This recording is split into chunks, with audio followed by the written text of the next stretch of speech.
No tunes, no charging. Your Wrangler's USB port is dead? Let's get it working again fast. First, check the basics. Is your phone cable actually working? Try it in another car or with a wall charger. Still no luck? Swap in a different cable. Sometimes it's just that simple.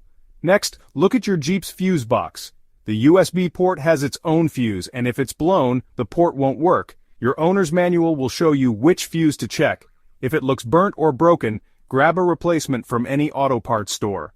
Swap it in, and see if your port comes back to life. Still no power?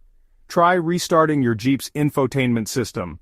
Sometimes a quick reset fixes weird glitches. Check your manual for the steps. Usually you just hold the power button for 10 seconds. If your port is loose or wobbly, it might be a physical problem. Don't jam things in. Schedule a check with your dealer or a trusted mechanic. And here's a tip. Keep your USB port clean. Dust and crumbs can block the connection. Use a toothpick or a puff of air to clear it out, gently. Most USB port problems are simple to fix. Check the cable, replace the fuse, reset the system, and keep it clean. If nothing works, it's time for professional help. Stay calm, follow these steps, and get your Jeep Wrangler's USB port charging again. Thanks for watching. For more quick car fixes, hit that subscribe button.